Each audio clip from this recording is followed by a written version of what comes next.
Buenas tardes a todas y todos. Viernes 10 de abril, semana cuarta de confinamiento y cuarto encuentro de Con Energía desde Casa. Esperamos que hayáis tenido una semana llevadera y deseamos que el bicho no haya caído muy cerca de vosotros.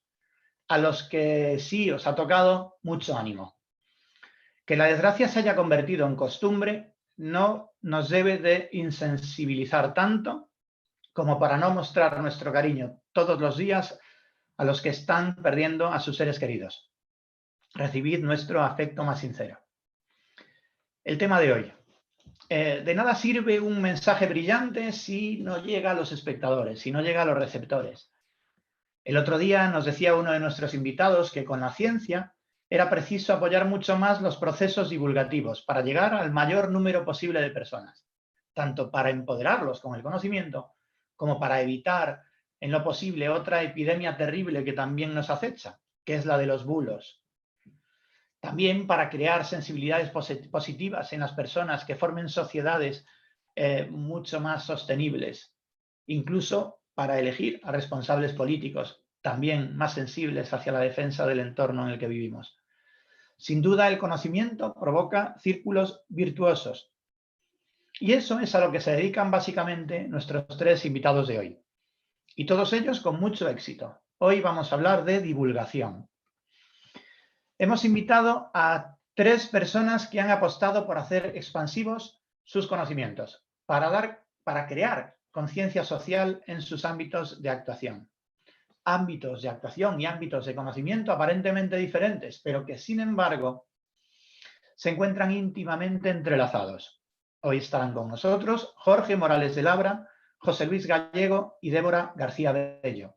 Seguro que pasaremos un buen rato escuchándolos cómo responden a las preguntas que nos ha enviado la gente. Y empezamos con Jorge Morales, que me debe de estar escuchando por ahí ya. Jorge. Hola, Jorge.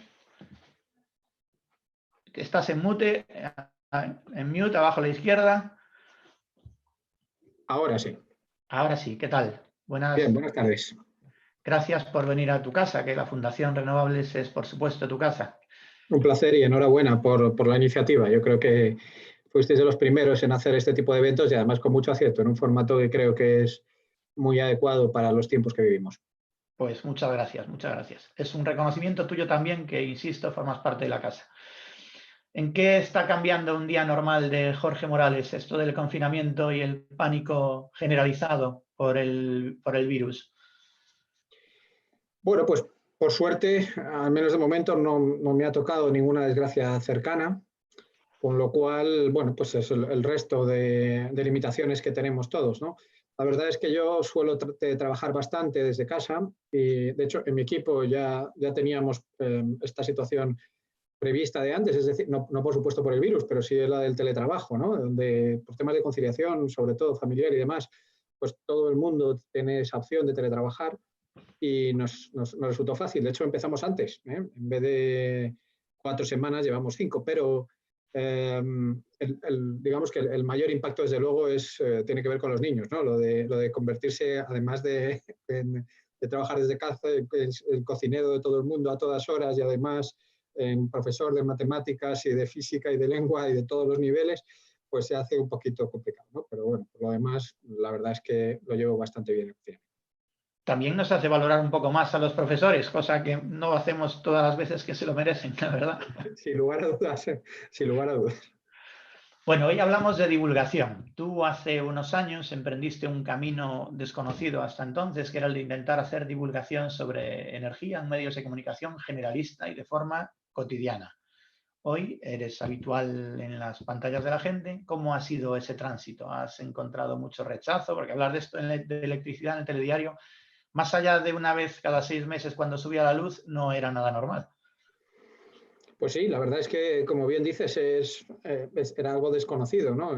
Se puede decir que hemos creado entre todos los que hemos participado en esto, pues un tema que no existía en el día a día, ¿no? Y que efectivamente estaba reducido a un análisis muy simplista, además, de la situación cada vez que había un problema grave, principalmente con la factura de la luz, ¿no? Bueno, pues llevo ya 6 años haciéndolo. Al principio tengo que decir que incluso mi propia familia, ¿no? Decía, esto te durará unos meses, ¿no? Pero soy muy cabezota y muy insistente. Me di cuenta enseguida de que se podía contar cómo funciona el sector energético por dentro a la gente y que se entendiera en las pantallas. Y eso sí, había que prescindir de muchas veces del vocabulario que utilizamos en el sector, ¿no? Porque resulta pues sí ya una enorme barrera para la gente, ¿no? Esto, claro, esto a su vez luego lo que ha hecho es, me ha granjeado muchos enemigos dentro del propio sector técnico, ¿no? De decir, bueno, es que estás simplificando en exceso la cuestión y a veces esa falta de precisión no es propia de un ingeniero, ¿no? Bien, yo lo que tengo que decir a todo esto es que he hecho en falta muchas clases de asignaturas de comunicación en muchas carreras técnicas y desde luego en las carreras de ingeniería, ¿no? Veo un enorme déficit de comunicación en mis colegas ingenieros, no en todos, por supuesto, pero sí de forma generalizada, que quiero decir que es manifiestamente mejorable y creo que lo que deberíamos aprender es a dejar de lado los tecnicismos y tratar de expresarnos en lenguaje coloquial para que se nos entienda, en perjuicio de que, por supuesto, perdamos algo de precisión por el camino, ¿no? Lo cual no obsta que el mensaje sea correcto y sobre todo que consigamos llegar a la gente, ¿no? Yo creo que este es un poco el resumen del periplo, ¿no? Yo desde luego estoy muy satisfecho, no me arrepiento de haber renunciado a esa precisión, no me arrepiento además de hacer cosas en televisión que hay gente que me puede decir, hombre, pero ¿cómo haces esto? ¿Cómo le enseñas a la gente a elegir una lavadora? Bueno, oiga, pues es que en temas de eficiencia energética muchas veces cuando hay un ingeniero, una persona que tiene un cierto prestigio, que explica cómo se elige una lavadora, la gente pues le hace caso. Y entonces resulta que se compran lavadoras más eficientes, ¿vale? Entonces, bueno, pues a veces hay que hacer cosas que uno considera muy sencillas, pero para la mayor parte de la gente no lo son. No son ni mucho menos evidentes, algo que en el sector consideramos pues, evidente y prácticamente no le damos importancia, pues resulta que la mayor parte de la gente no lo hace, ¿no? Ahí está, por ejemplo, la famosa historia de la tarifa eléctrica, ¿no? Que llevo más de 5 años insistiendo una y otra vez en el tipo de tarifa que hay que contratar. Y, oye, todos los días hay miles de familias que siguen aceptando ofertas que no son ni mucho menos la mejor tarifa para ellos, ¿no? Así que creo que todavía hay mucho camino que recorrer y mucha gente a la que llegar. Mucha gente a la que llegar. ¿Crees que ha habido evolución en este tiempo de los últimos 5 años? Ya no solamente, desde luego, por tu aparición, pero también por todos los cambios que ha habido en el sector eléctrico. ¿Ha habido alguna evolución en los espectadores en temas de energía o es demasiado lento o no, esa sensibilidad no cuaja? A ver, yo creo que es muy difícil llegar a todo el mundo y hacer entender las cosas del sector para que todo el mundo tenga cierta cultura energética. No es una cuestión ni de una persona, ni de dos, ni por supuesto de 4 o 5 años, ¿no? Es un tema cultural que hay que ir muy poquito a poco introduciendo, ¿no? Sí que sé que también es una cosa que suelo decir, ¿no? Fíjate que mucha gente me dice, bueno, ahora como eres famoso, ya no vienes a dar charlas a las comunidades de propietarios o a los colegios, ¿no? Yo suelo responder siempre lo mismo, no es que sea famoso, es que mi día tiene 24 horas y tengo que elegir. Entonces, muchas veces tengo que elegir dónde participo en función del impacto de la audiencia. Por tanto, claro, me dicen, bueno, a mí me encantaría, de verdad, hay mucha gente que me lo propone y se lo explico así, o sea, a mí me encantaría ir a tu barrio a contaros qué es lo que se puede hacer para tener un autoconsumo comunitario, pero no me lo puedo permitir, porque tengo una familia, porque tengo un trabajo, tengo un montón de cosas, aparte de la divulgación que muchas veces hago de forma completamente gratuita, ¿no? Por tanto, es que no puedo, no me da la vida, ¿no? Entonces, claro, ¿por qué te digo esto? Por el impacto, porque al final también mucha de esa gente me dice, claro, es que yo quiero ir a la televisión en vez de ir al estudio. Bueno, pues vete, ahí tienes el teléfono, te doy los contactos y puedes ir a la televisión, ¿no? Pero el problema es que la televisión te mide en la audiencia minuto a minuto, ¿vale? Es decir, ellos saben, en el momento en el que tú entras en plató, te dicen, mira, había 860.000 espectadores, en el minuto siguiente había 865, etcétera, etcétera. Tienen tu curva minuto a minuto. Entonces, esos, pongamos lo que me suelen dar a mí, entre 5 y 10 minutos que estás, controlan perfectamente si das audiencia o no das audiencia. Y si no das audiencia, no vuelves. Es que es así de duro y así de sencillo, ¿no? Por tanto, ¿vale? Hace falta gente que haga esto, pero hace falta gente que convenza y que dé audiencia, porque de lo contrario, su existencia en el medio es muy efímera y no nos sirve, ¿no? Creo que lo que es importante es eso, introducir en el día a día de la gente, acostumbrarse a manejar la energía como algo más, como el resto de cosas de consumo, como hay programas para elegir la lista de la compra, ¿no? Bueno, pues exactamente para lo mismo. Pues de toda esa gente, unos cuantos hemos escogido algunas preguntas que nos han enviado para ti.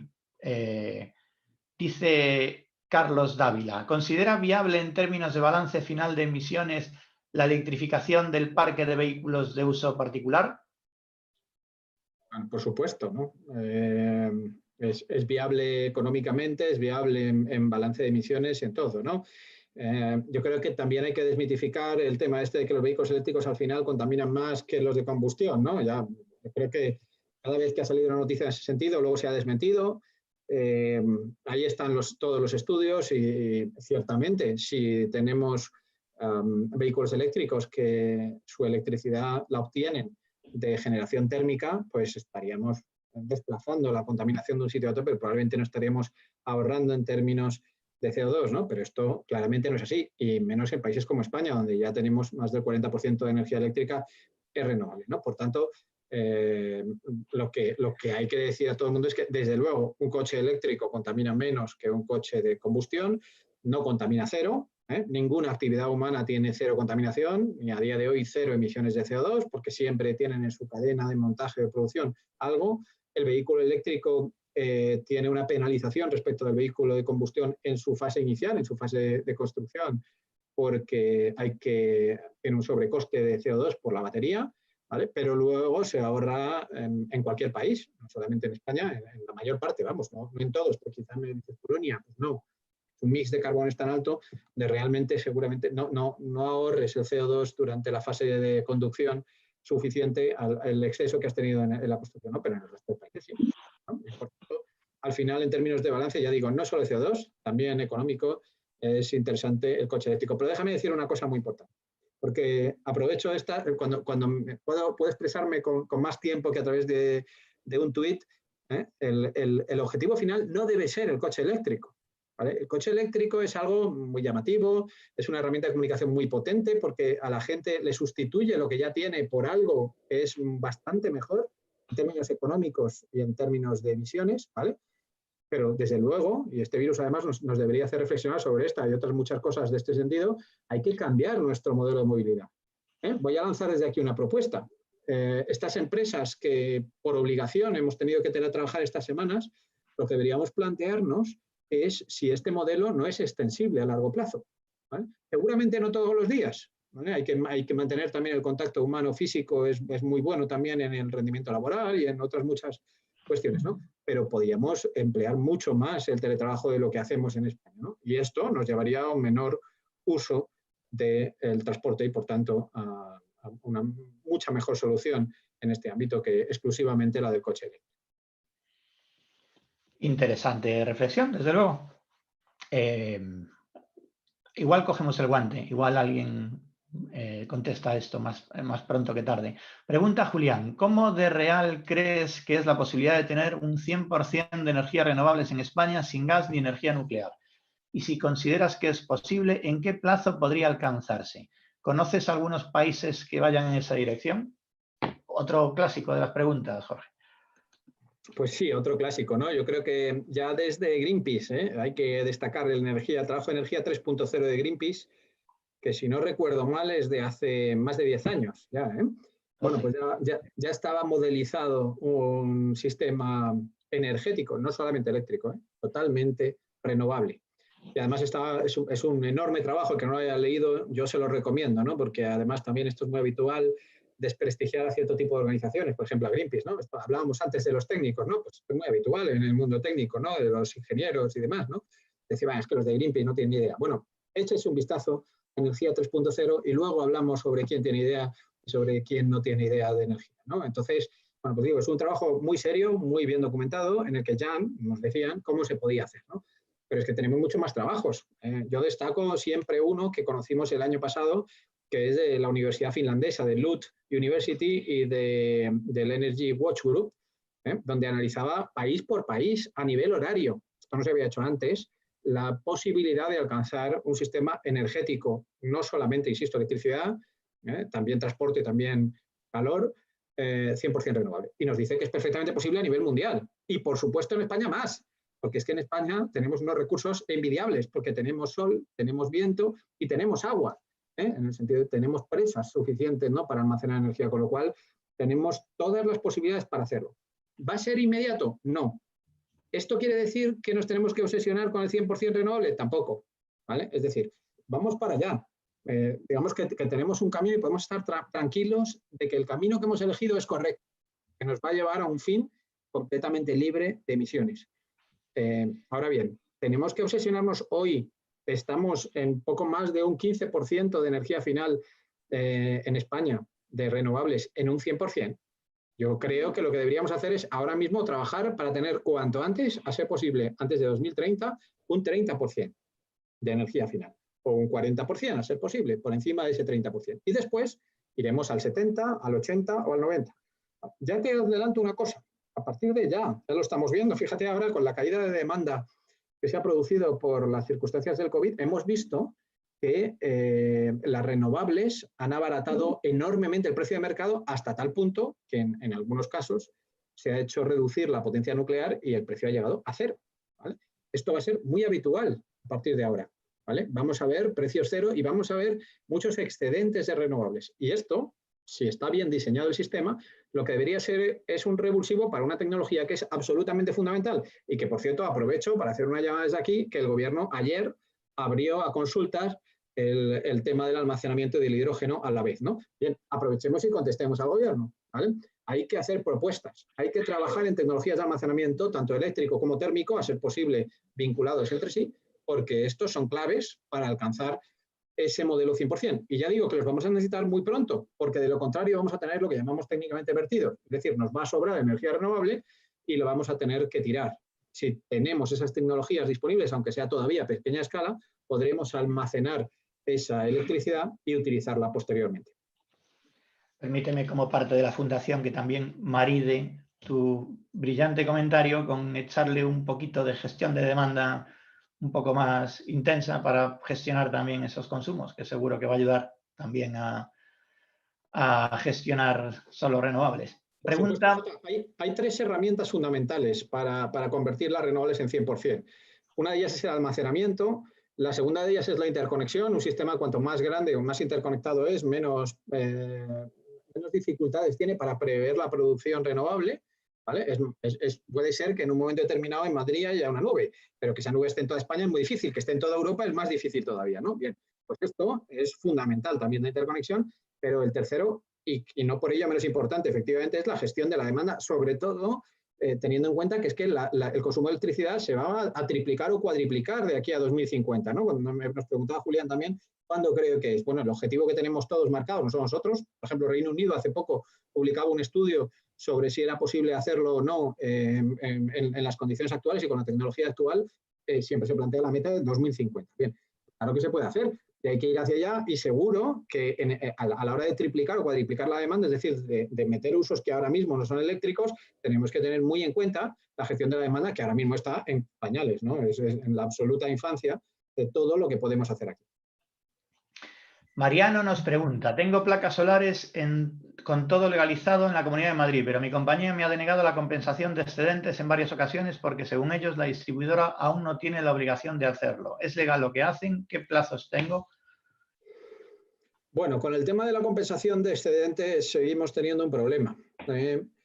Hay algunos casos donde se pueden pagar, pero ni mucho menos es un tema generalizado, ¿no? Hay que decir que para que esto se dé, a día de hoy, se tiene que dar una triple carambola. En primer lugar, la comunidad autónoma ha tenido que efectuar una comunicación a tu compañía distribuidora, la propietaria del cable y del contador.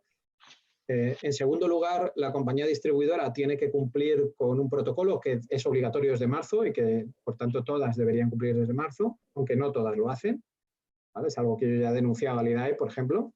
Y, en tercer lugar, tu comercializadora tiene que estar preparada para liquidarte esos excedentes, ¿no? Entonces, bueno, cuando se da esa triple carambola, se pueden compensar. Cuando no, pues, infortunadamente, no es posible, ¿no? Nosotros lo estamos haciendo. Yo publiqué en Twitter hace ya meses, yo creo que fue en septiembre, una de las primeras, si no la primera factura de compensación simplificada a uno de nuestros clientes, pero porque se dio esa triple carambola, ¿no? Desde luego, lo que yo le diría, no recuerdo a la persona que preguntaba esto. Mariano. Mariano, pues yo le diría a Mariano es que se asegurara de que no es un problema de su comercializadora, porque ya he escuchado efectivamente en los últimos días alguna comercializadora que directamente se niega a compensar esos excedentes, ¿no? Con lo cual, bueno, pues ahí tendría un problema mayor y tendría que cambiarse de comercializadora. Es decir, no todo depende de distribuidora. Hay que decir que algunas grandes distribuidoras, aquí voy a destacar a Iberdrola, lo están haciendo muy bien desde el principio, ¿vale? Desde el mes de agosto del año pasado. O sea, es decir, yo igual que me meto muchas veces con muchas compañías eléctricas, también digo cuando lo hacen bien, ¿no? Y ahora Iberdrola ha hecho un esfuerzo muy importante, Iberdrola Distribución, y por tanto, si está en la zona de Iberdrola Distribución, no creo, no puedo poner la mano en el fuego por todos los clientes, pero no creo que sea un problema de la distribuidora, sino que será o bien de la comunidad autónoma o bien de la comercializadora. Sobre esto han llegado bastantes preguntas. Hemos juntado dos, pues básicamente porque hablan de lo mismo y porque tienen bastantes cosas interesantes para contestar. Pregunta Ana, que dice que es presidenta de una comunidad en Pinto. Dice, en este mismo programa de la Fundación Renovables, el director del IDAE dijo que el autoconsumo colectivo para comunidades de vecinos estaría a la vuelta de la pandemia. Pero ¿por qué ha tardado tanto? ¿Podría decirnos cómo se repartirán los consumos y los excedentes que genera la comunidad? Y enlazo con una pregunta de Jordi Salaver, que nos ha preguntado para ti. ¿El autoconsumo comunitario también se aplica a chalets adosados? Y de ser así, ¿dónde se pondría el punto de conexión, ya que no tienen por qué tener elementos comunes? En este caso, ¿sería obligatorio que todos los chalets tuviesen la misma comercializadora? En realidad, como puedes ver, es una batería de preguntas. Bueno, sí, yo lo agradezco y creo que esto es algo que debemos transmitir a las administraciones, ¿no? Hay mucha inquietud, como no podía ser de otra forma, por el autoconsumo colectivo, ¿no? La gente ya, por suerte, está empezando a ver que en España, al igual de lo que pasaba en otros países desarrollados, en los chalés empieza a haber paneles solares, pero es más difícil verlos en comunidades de vecinos, ¿no? Entonces, bueno, ¿qué es lo que pasa aquí? Bueno, lo primero que hay que decir es que el autoconsumo colectivo es viable y es legal desde el año pasado. Desde abril del año pasado se puede hacer. Cuando hablamos de autoconsumo colectivo, aunque es verdad que normalmente pensamos en una comunidad de propietarios, en la cubierta de un edificio donde viven varias familias y que esa instalación se comparta, la ley no lo define solamente así. Permite esa opción, por supuesto, pero cualquier otra, siempre y cuando la conexión sea en baja tensión y esté a menos de 500 metros. ¿Vale? Con esto respondo a la última pregunta del chalet adosado, ¿vale? De dónde está o dónde no está. Da igual, se puede tener en el tejado comunitario, en uno de los dos tejados, en los dos tejados y ser una sola instalación, se puede tener donde se quiera. Lo importante es que la distancia entre los contadores de los suministros sea menor de 500 metros. En ese caso, siempre se pueden netear consumos de todos esos suministros vinculados, ¿vale? Dicho esto, ¿cuál es el problema? El problema es que, bueno, yo diría que es doble. En primer lugar, hay una limitación ahora mismo en el reparto de esa energía producida y autoconsumida después por esos puntos de suministro vinculados, que ya digo que pueden ser múltiples. Que es que ahora mismo la limitación es que es lo que llamamos un reparto estático. Es decir, cada uno tiene un porcentaje de la instalación fijo, ¿vale? Y por tanto, siempre le corresponde el porcentaje ese de la instalación. Voy a tratar de explicarme. Tenemos una instalación de 100 kilovatios. Si yo tengo el 1% de esa instalación, tengo 1 kilovatio. Es decir, si yo estoy en casa en este momento y estoy consumiendo 2 kilovatios, autoconsumo 1 kilovatio, porque está produciendo a tope en este momento y por tanto puedo autoconsumir 1000 kilovatios. ¿Vale?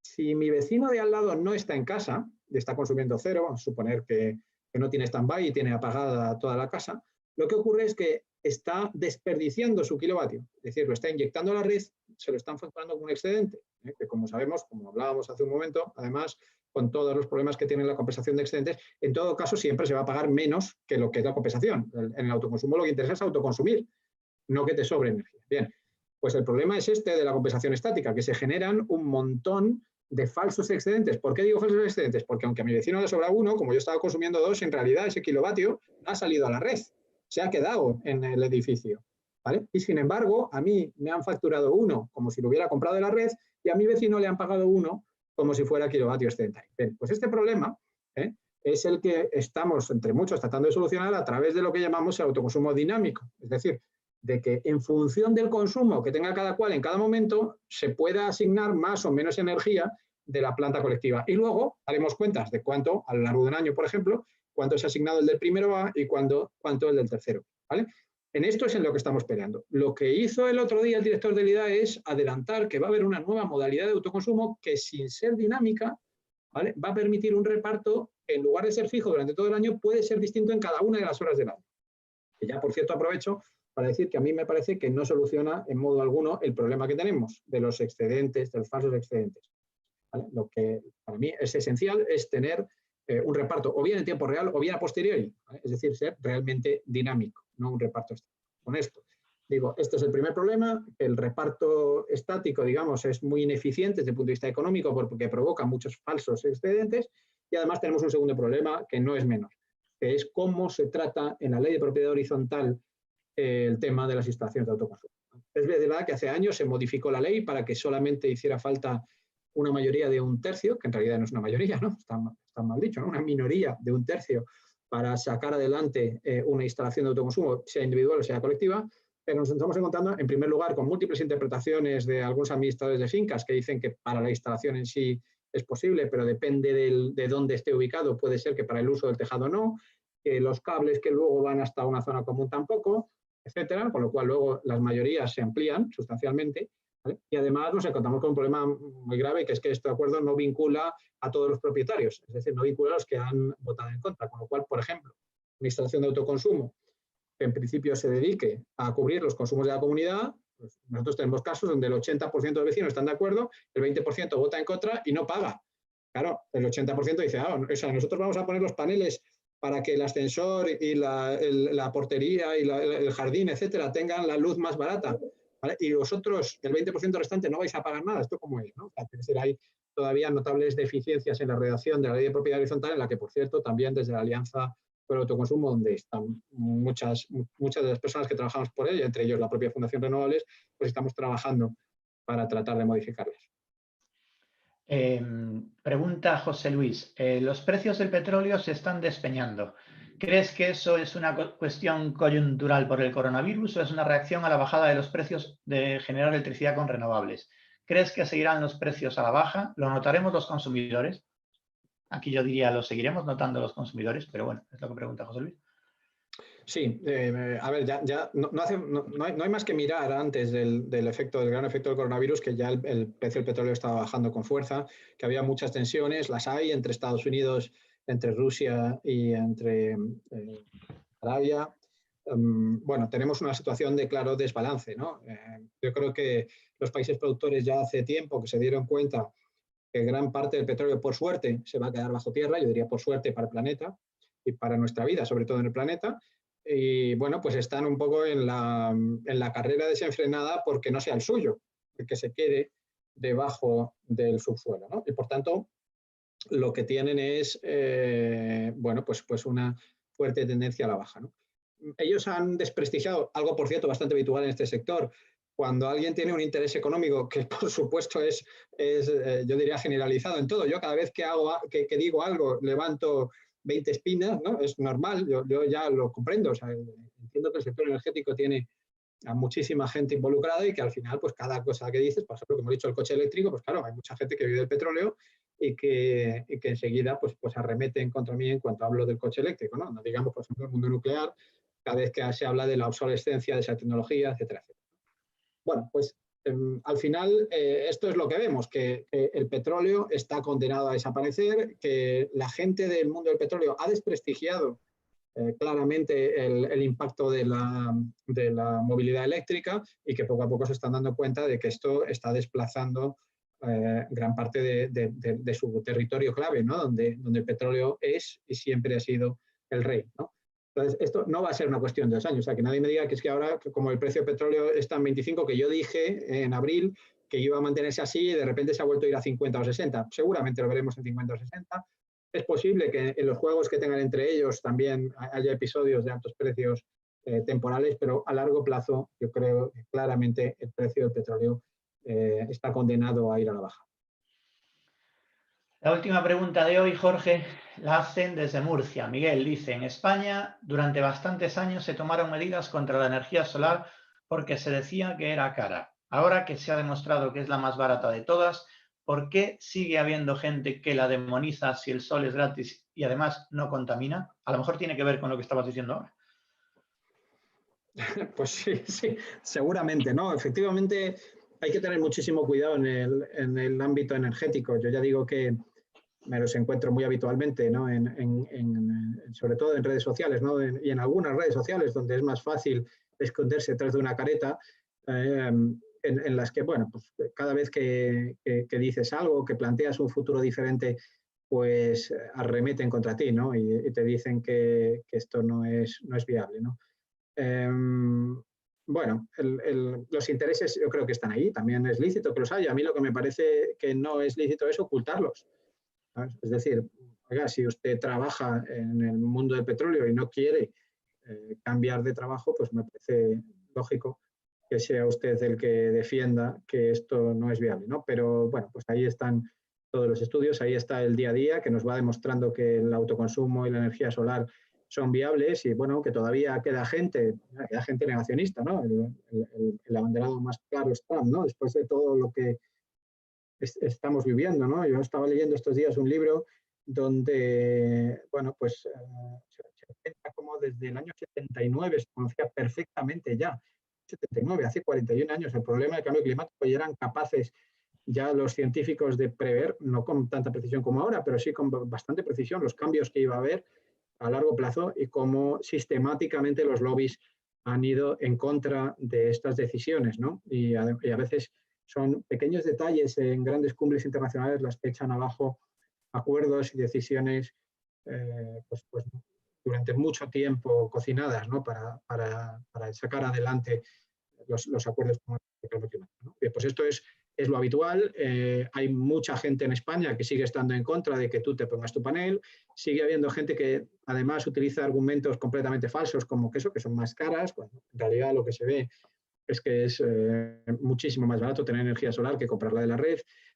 Sigue habiendo también el argumento que utilizó el Partido Popular en su momento para frenarlo de la insolidaridad, es decir, que si tú te pones un panel, estás siendo insolidario con los demás porque no estás pagando parte de sus costes de red.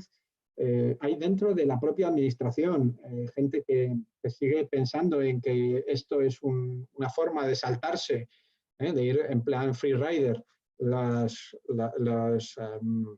costes del sistema.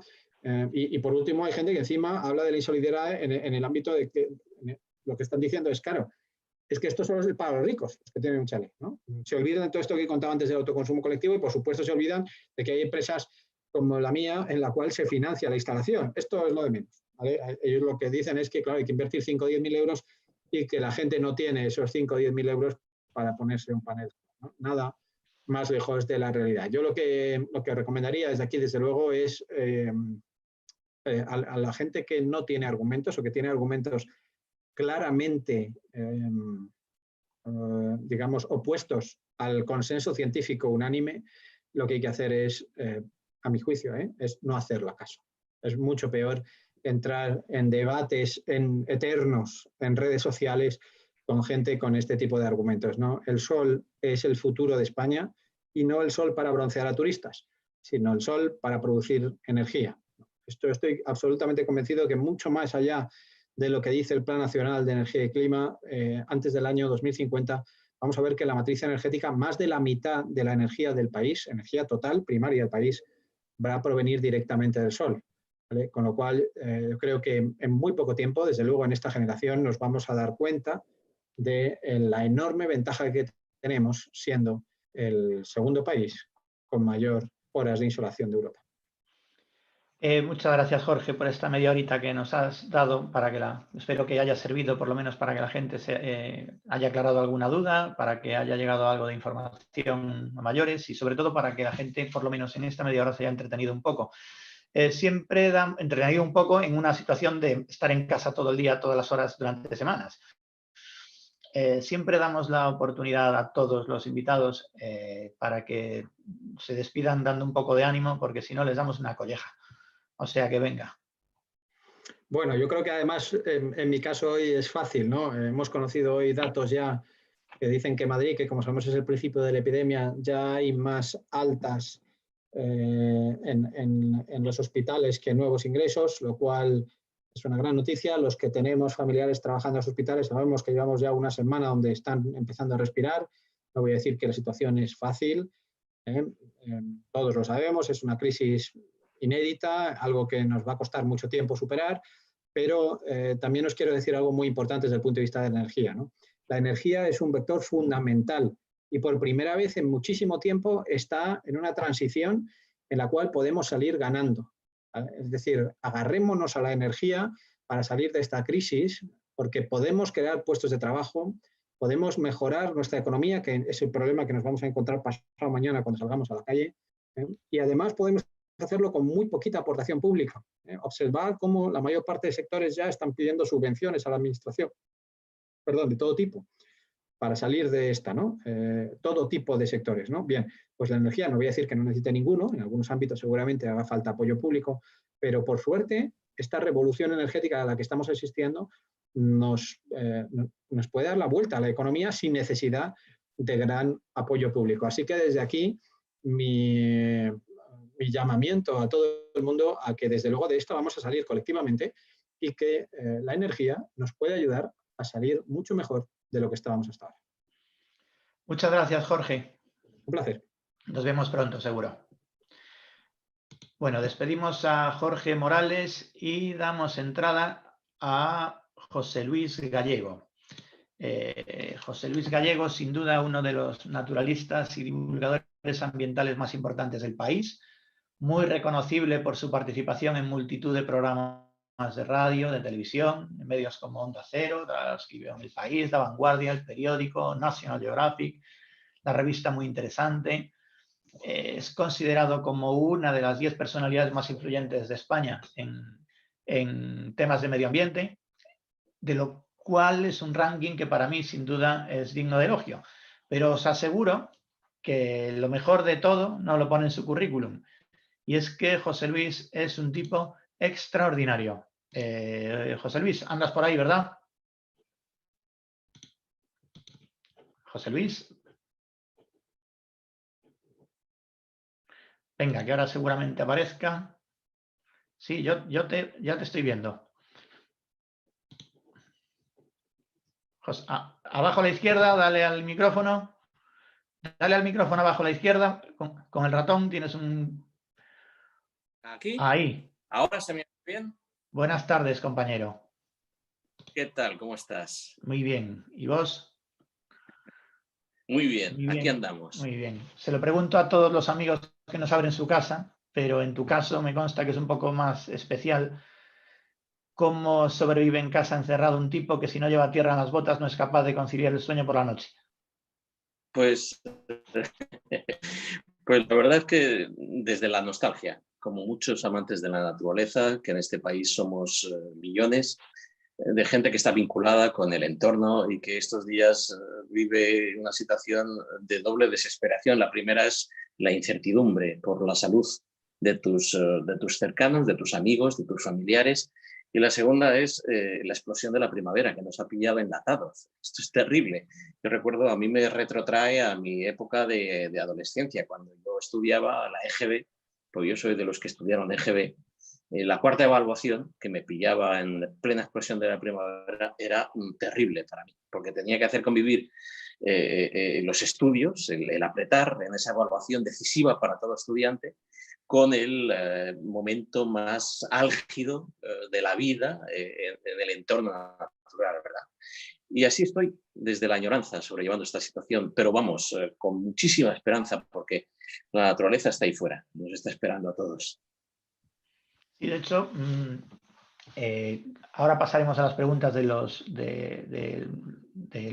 gente que nos las ha enviado durante toda la semana y hoy por la mañana, pero no puedo menos, según lo que estás diciendo, empezar recordando una conversación maravillosa que tuvimos tú y yo cuando empezó el confinamiento, un par de semanas, ahora, o 3, en la que yo te decía, José Luis, ¿no crees que los pájaros se les ve más felices desde que no estamos en la calle? Y tú no sé si te acordarás, pero me dijiste, pues no, Jota, lo que pasa es que ahora la gente los mira. Me gustaría que explicases esto porque fue algo precioso para mí. Sí, eso es una reflexión que ha sido inducida, ¿eh? Yo cuando empezó este periodo especial, como muchísimos de los que estamos trabajando en los medios de comunicación y que tenemos a gente que nos sigue en las redes y que nos sigue en los artículos, en los programas de radio, queríamos cómo vamos a mantener ese hilo conductor con nuestros seguidores, ¿verdad? ¿Cómo vamos a hacerlo? Y yo empecé a colgar fotografías con un acrónimo, o sea, perdón, con un hashtag que yo llamé Naturaleza en Casa, ¿verdad? En la que empecé a colgar por la naturaleza más próxima, desde una lagartija, un caracol, una mariposa, un pajarillo que entraba en mis comederos, y me di cuenta de que eso fue una auténtica explosión de entusiasmo. La gente empezó a compartir tanto en las redes como en cartas a los diarios y sobre todo en llamadas al programa de Julia, diciendo que venía a ver esas flores, ver esas muestras de naturaleza que estaban de manera espontánea aconteciendo en lo más doméstico. Y yo me di cuenta de que eso podría haber sucedido en cualquier otra época del año y en cualquier otro de los últimos años que hemos vivido. Simplemente que, bueno, pues la prisa, esa maldita condena que nos ha caído porque estamos en el sistema productivo del contra más, la prisa nos evitaba cosas tan simples como mirar por las ventanas.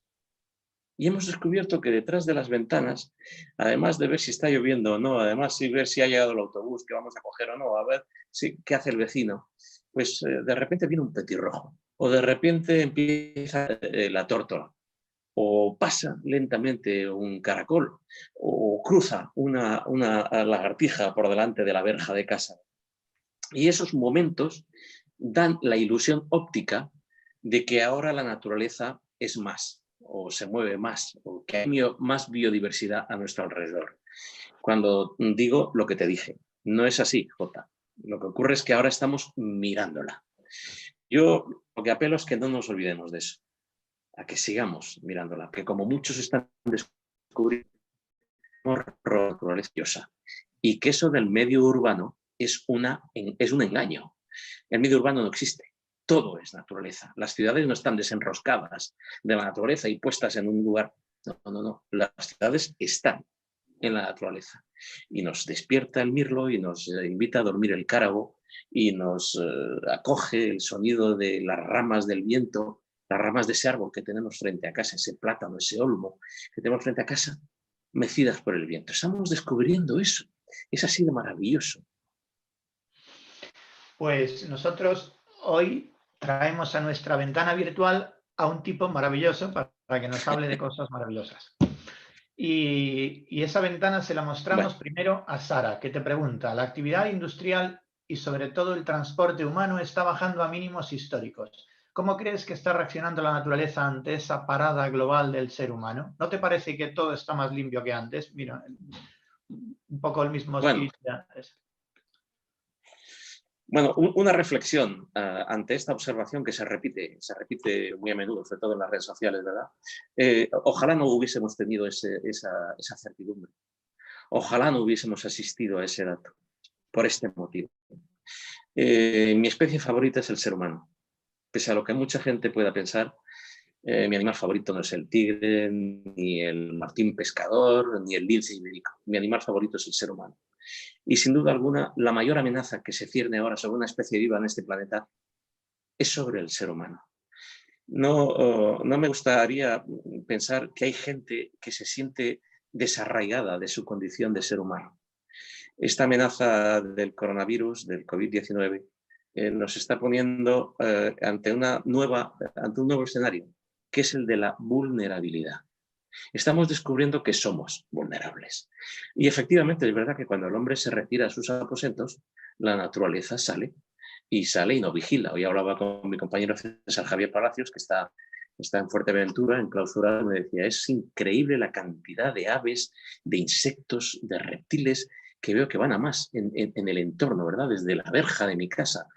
Y digo, bueno, eso es una gran noticia, eso es maravilloso, pero ojalá no se hubiese producido, ojalá no se hubiese producido, queridos amigos, porque esta circunstancia solamente hace que confirmar nuestra vulnerabilidad.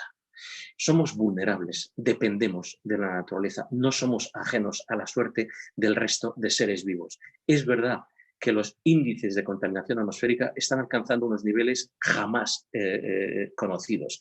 Es verdad que la contaminación acústica prácticamente ha desaparecido por completo, que la contaminación lumínica se ha apagado. Es verdad que hay más transparencias ahí fuera, más transparencias en el agua, más transparencias en el aire, pero nada de eso justifica ni una sola muerte de las que esta maldita pandemia está provocando, ni una sola.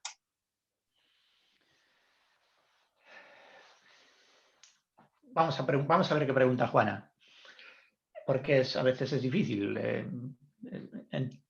razonar todo lo que escuchas. Te lleva muchas reflexiones que nos llevarían un poquito más de tiempo.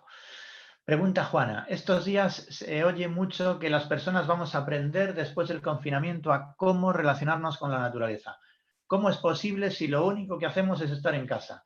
¿No cree que es fácil que cuando salga de casa la gente en masa se pondrá a consumir desaforadamente como efecto rebote de la temporada de encierro? Quiero pensar que no. Quiero pensar que eso no va a ser así. Hoy lo comentaba en la radio con Julia, ¿verdad? Han llegado algunas consultas en ese sentido. Y les he dicho lo que te voy a contar a ti, Juana, me has dicho que es, ¿verdad? La persona que me hace Juana, sí. esa observación. Pues mira, Juana, no sé si te ha ocurrido a ti, a mí me ha ocurrido. Echamos y nos arrepentimos de la relación que hemos tenido con algunos seres queridos o con algunos amigos cuando estos ya no están.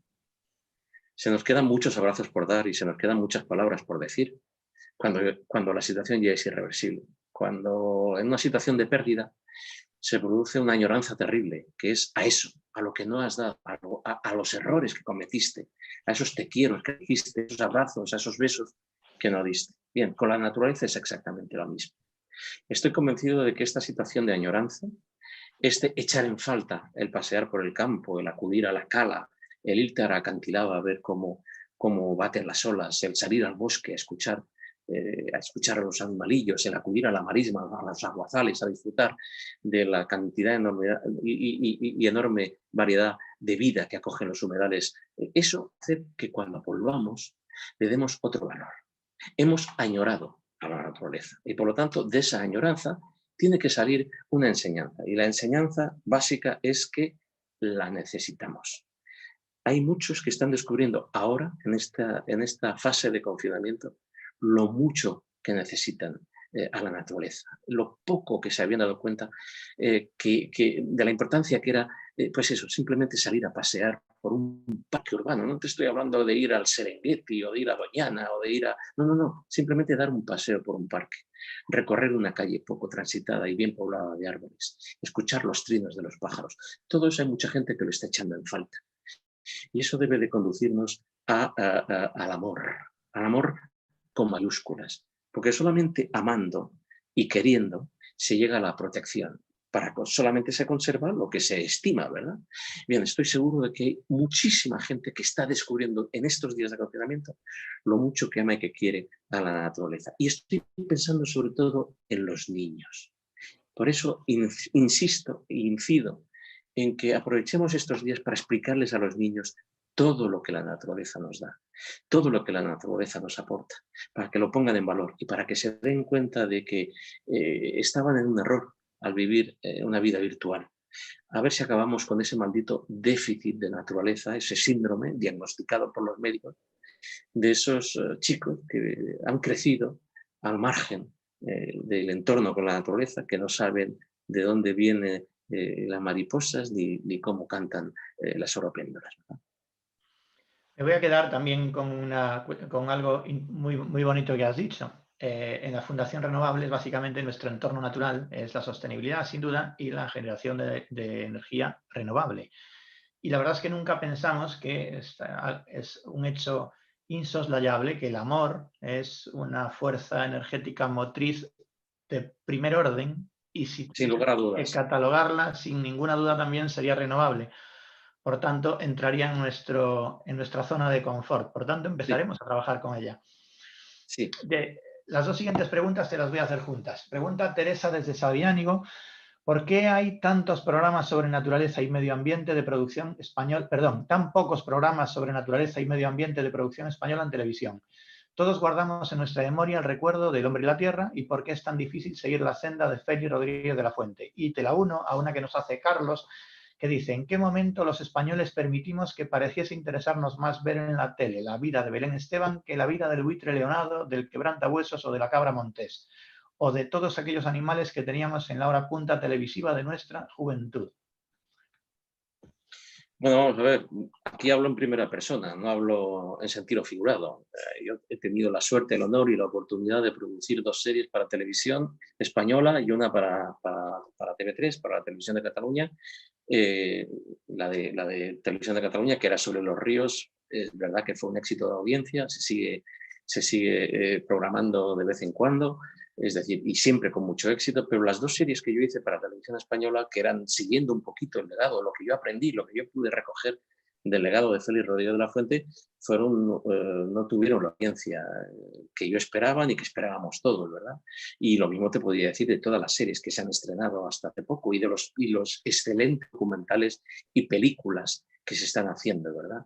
Luego yo retrotraería y le volvería a enviar esa pregunta a la audiencia. Resulta que todos ven documentales de la 2 cuando nos preguntan, cuando nos hacen un sondeo de opinión sobre cuáles son nuestros hábitos de consumo de televisión, respondemos los documentales de las 2. Mentira. Mentira. Lo que más se ve en este es los programas, pues eso, tipo Sálvame, y eso no dice nada malo, eso no dice ni de quién los hace ni de quién los produce, eso simplemente dice que los programadores y los realizadores de televisión están atentos a lo que la gente quiere y les ofrece. La televisión no es un medio de educación, J, y eso nos tiene que quedar muy claro. Los medios de comunicación no están aquí para educar a nadie. Los medios de comunicación están para compartir información y entretenimiento. Eso es la principal misión que tienen los medios de comunicación. No educar. Se educa en las escuelas, se educa en las universidades y se educa en casa. La educación en valores se hace en casa, en las cenas, en las comidas, en los fines de semana, saliendo con tus hijos. Eso es importante. Pero pretender que desde la educación, que desde la televisión se eduque y se forme a los ciudadanos del país es un error. Eso no quita que en los años 70 y los años 60 y hasta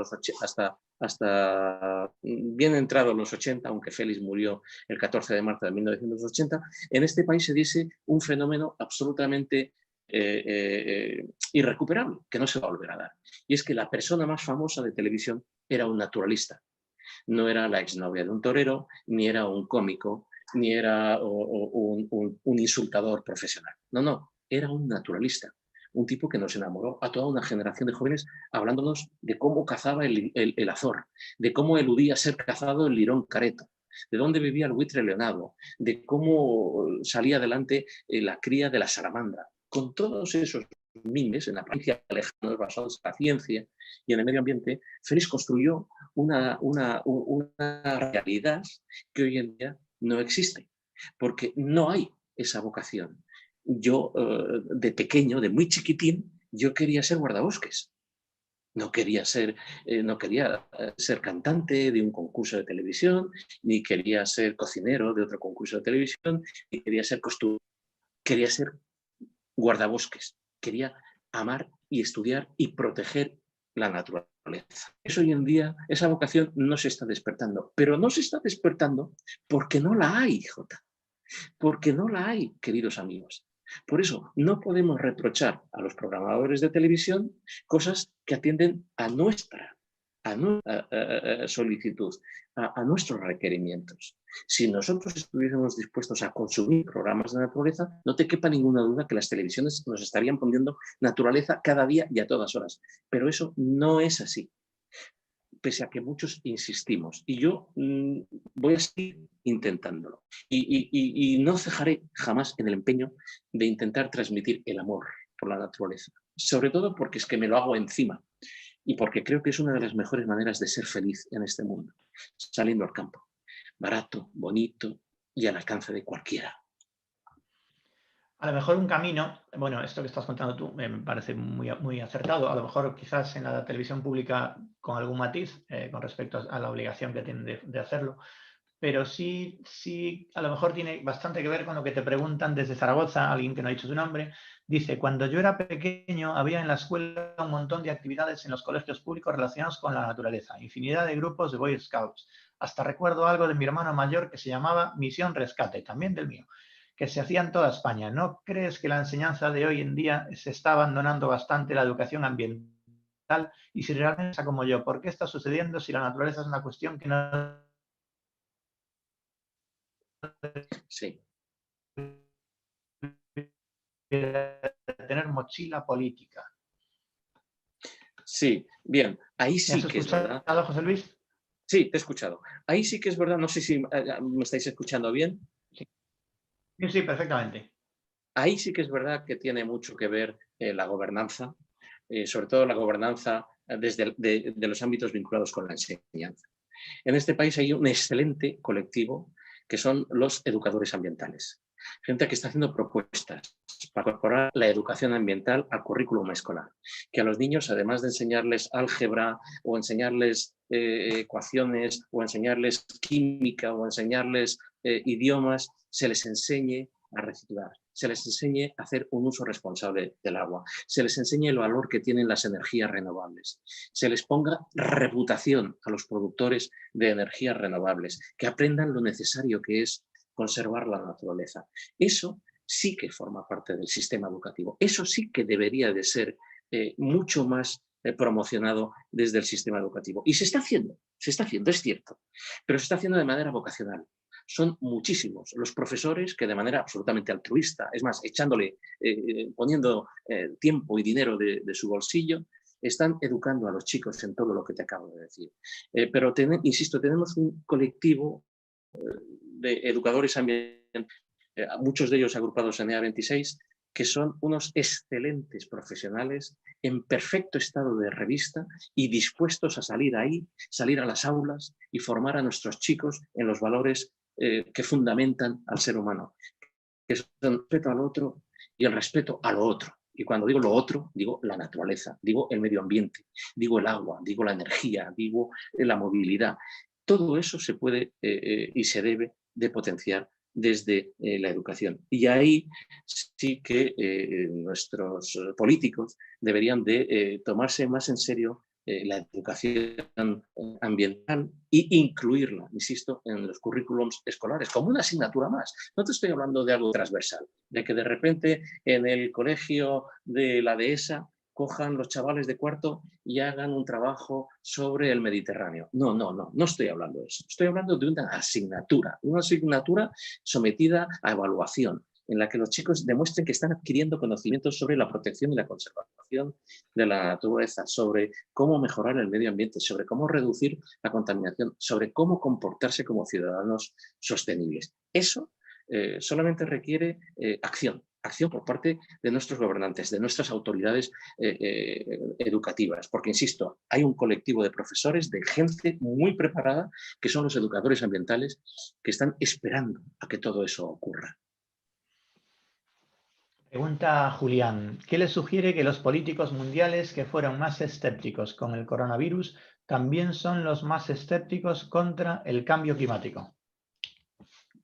Pues me sugiere algo que yo vengo repitiendo desde hace muchos años, y es que el medio ambiente es algo demasiado importante como para dejarlo solo en manos de los políticos. Los políticos no nos van a sacar de la crisis ambiental, como tampoco nos están sacando de la crisis sanitaria. De la crisis sanitaria nos estamos autosacando nosotros, los ciudadanos, manteniendo el confinamiento en casa, que hay que mantener, quedándonos en casa, siendo solidarios, y renunciando a muchísimas cosas por el bien común, por el bien de todos, cuidándonos para cuidar al otro, ¿verdad? Pues con el medio ambiente ocurre exactamente lo mismo. Más allá de Trump, más allá de Bolsonaro, más allá de Merkel, más allá de todos estos sujetos, existen pueblos, ciudadanos. Y no sé si sabes que uno de los países que más está haciendo para reducir su huella de carbono y para contribuir a la reducción de las emisiones de CO2 es California. Y hasta donde yo sé, el presidente de California no es el gobernador de California, sino que es el señor Trump. A pesar del señor Trump, se han cerrado más centrales de carbón durante su mandato que durante el mandato de Barack Obama. Es decir, que a pesar del señor Bolsonaro, hay gente que sigue yendo a la selva a salvar con su pecho, atándose a los árboles con cuerdas, la tala de selva, ¿verdad? Hay gestos emocionantes por parte de los ciudadanos. Ojalá tuviésemos otro tipo de gobernantes, ojalá tuviésemos otros políticos, pero son los que nos han tocado, caramba. Y además, la mayoría de ellos los hemos puesto ahí nosotros. Es decir, que vuelvo a la misma. No se trata de depositar el voto cada 4 años en función del ramalazo que nos vengas dando nota durante 4 años de cuál es el futuro que queremos dar a nuestros chicos. Y a la hora de ir a votar, votar también en conciencia, con conciencia planetaria y no solamente con conciencia ideológica, ¿verdad? Luego, más acción desde la ciudadanía y menos esperar nada de nuestros políticos que ya sabemos que están absolutamente superados por los requerimientos actuales. Vamos a hacer la última pregunta, José Luis, que nos hace alguien que dice ser de un pueblo. Dice, ¿no cree que esta situación que vivimos todos confinados y hacinados en bloques de ladrillo en las ciudades puede hacer pensar a la gente y a los políticos que tomar medidas para favorecer el poder vivir en la España vaciada rural es una oportunidad real para el futuro? Vamos a ver, lo primero es negar. Y ahora no sé si vas a estar de acuerdo conmigo y si la gente que nos está escuchando va a estar de acuerdo conmigo. Pero es un matiz que no puedo dejar de introducir. Y es el de negar lo de la España vaciada. El campo español no está vacío. El campo español está lleno de gente maravillosa. De gente que se levanta cada mañana y que contra la voluntad de muchos sale adelante. Y sigue sacando adelante sus explotaciones ganaderas, sus explotaciones agrícolas para darnos de comer a los que estamos en las ciudades. Lo que está vacía son las ciudades. Las ciudades están vacías. Las ciudades están vacías de solidaridad. Las ciudades están vacías de colaboración. Las ciudades están vacías de espíritu de equipo. Las ciudades están vacías de un montón de sentimientos que, sin embargo, sí que están en el campo. Los que estamos vaciados somos los que vivimos en las ciudades. La España vaciada no está. La España vaciada nos está esperando. Lo único que espera es que la tengamos en cuenta, que la respetemos, que atendamos a sus necesidades, que desde las ciudades seamos conscientes de los grandes bienes y los grandes valores que nos aportan, ¿verdad? ¿De qué estaríamos comiendo en estos días de confinamiento si no fuese por la extraordinaria labor que están llevando a cabo los agricultores y los ganaderos de esa supuesta España vaciada, que, insisto, no lo es, ¿verdad? Por lo tanto, yo lo que diría es que una de las reflexiones a la que deberíamos de llegar durante estos días de confinamiento es replantearnos si estamos donde está el futuro. Aquí donde nosotros estamos, ¿está el futuro? ¿O el futuro está en eso que hasta ahora creíamos que era un retraso, que era eso del campo, eso que se ha denominado a veces incluso con un tono bajo, ¿verdad? Como un tono de desprecio o de menosprecio, en todo caso, del campo. ¿Cómo vamos a volver al campo, ¿verdad? ¿Y si la oportunidad estuviese en el campo? ¿Y si esa oportunidad de renacer, de volver a empezar a construir, de reconstruir este sistema, estuviese en ya no volver al campo, sino en mirar al campo con un poco más de respeto y en atender a las gentes del campo y devolverles la dignidad que desde la ciudad les hemos quitado? Niego lo de la España vaciada y creo que la España rural, el medio rural, es una excelente oportunidad para volver a empezar y es un vivero, sin lugar a dudas, de energía y de esperanza para salir adelante. Pues me encanta tu reflexión final. De hecho, te iba a pedir que, como hacemos con todos los invitados, que nos dieses un poco de esperanza en esta situación de confinamiento, y te lo voy a poner fácil porque tu último mensaje es verdaderamente esperanzador, pero un empujoncito más. Venga, danos un poco de ánimo, da un poco de ánimo a todo el mundo que nos escucha. Estamos teniendo una primavera excepcional, como no podía ser de otra manera, ¿verdad? Al principio de la crisis hubo un chiste que corría por las redes que decía, ¿no será capaz esta Semana Santa de hacer bueno? ¿Verdad? Bueno, pues sí, efectivamente, estamos teniendo una primavera que es directamente espatarrante, por lo que veo yo desde las ventanas. Bien, detrás de esa primavera va a venir un verano. Y detrás de ese verano va a venir un otoño que va a ser la bomba. Luego, lo que haríamos bien es en cuidar de nosotros y en cuidar a los que nos rodean, en cuidarnos como sociedad, para disfrutar de todo eso que nos ofrece la naturaleza, de esa primavera, de ese verano, de ese otoño y de ese invierno que vamos a vivir sin duda y que va a ser maravilloso. ¿Por qué va a ser maravilloso? Porque lo vamos a coger con unas ganas como nunca antes habíamos acudido al monte. Lo único que pido es que cuando vayamos a él lo hagamos con respeto, que no nos amontonemos, que seamos capaces de hacerlo de manera delicada y respetuosa, porque la esperanza que nos dan las ventanas, estoy viendo ahora mismo el bosque que rodea mi casa, es un agarradero, un asidero al que cogerse en estos tiempos de incertidumbre. Cogeros a él. José Luis, eres un amor. Muchas gracias por pasar esta tarde con nosotros y hacer un A poco vosotros. más sostenible, más asumible esta situación complicada para todos. Un abrazo y hasta pronto. Hasta pronto. Un beso. Venga. Bueno, nuestra última invitada de hoy es Débora García Bello. Antes de presentarla, me gustaría hacerme una pregunta a mí mismo, que es como alguien hablando de sulfitos, de antimonio o de berilio puede ser capaz de cautivar a una audiencia. Siempre que pienso en la gente que es capaz de divulgar información tan aparentemente compleja, para el común de los mortales me los imagino como artistas del Circo del Sol, haciendo cosas impensables para los humanos. Y sin embargo, ahí están. Débora es una de esas artistas del Circo del Sol que en muchos medios de comunicación muy conocidos, quizás el más notorio, el programón de la segunda cadena de televisión española, Órbita Laica, pero también otros muchos de la Sexta, de Televisión Galega, de Radio Galega, tenemos en común algo maravilloso y es que somos de Piedrafita para aquí, somos los gallegos y por supuesto también quiero mencionar su incansable actuación en redes sociales y es un gustazo tenerla con nosotros. Hola Débora, buenas tardes. Hola, buenas tardes. ¿Qué tal? Bienvenida. Muy bien, muchas gracias. ¿Me escuchas bien? ¿Me ves bien? Perfectamente, te escucho perfectamente. Vale. Leía uno de estos días horribles de encierro que nuestros sentimientos son el resultado de reacciones químicas internas. Decía algo así, esto lo tengo apuntado por algún lado, porque si no, no me acordaba, pero que los neurotransmisores como la serotonina o las endorfinas nos hacen disfrutar de las cosas y si nos privan de necesidades humanas como el sol o el contacto social, el resultado nos puede llevar a la ansiedad, el insomnio y la depresión. A lo mejor los que somos muy burros y no sabemos nada de esto, pues lo llevamos un poco mejor, pero las personas que os dedicáis a esto y que sois conscientes de que no nos podemos zafar, lo lleváis más complicado. ¿Cómo llevas el confinamiento? ¿Son ciertas estas cosas que he leído?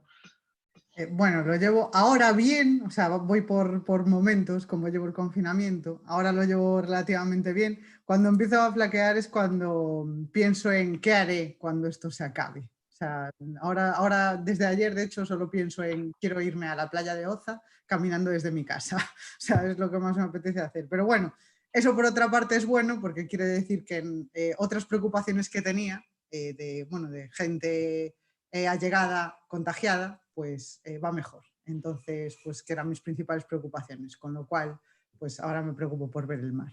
Entonces lo llevo bastante bien.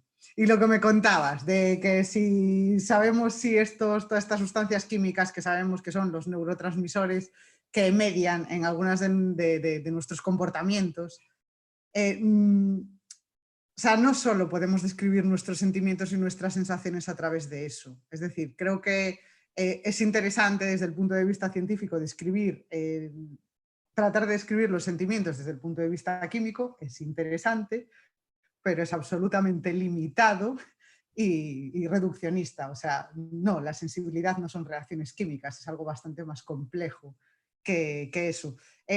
No obstante, está bien conocer ese tipo de cosas. O sea, al final, cuantas más cosas conocemos de absolutamente todo, desde cualquier campo del saber, más y mejor vamos a disfrutar de todo, más podemos profundizar.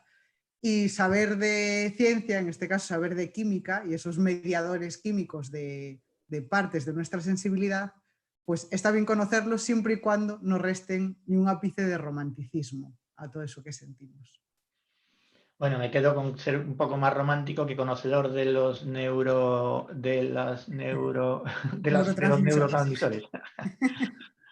Hace 2 semanas nos acompañó en estos encuentros del viernes por la tarde un epidemiólogo especialista en daños de salud por el cambio climático, uno de los más importantes de España, que nos decía que ellos son científicos y que les gustaría saber divulgar realmente de forma más masiva y más exponencial toda la información que tienen para que la gente fuese realmente consciente del problemón que suponía el cambio climático, pero que se sentían como si la divulgación a grandes masas fuese una disciplina diferente, y te aseguro que los conozco y son gente muy brillante. ¿Cómo se hace y por qué parece que sois tan pocos los científicos que hacéis divulgación?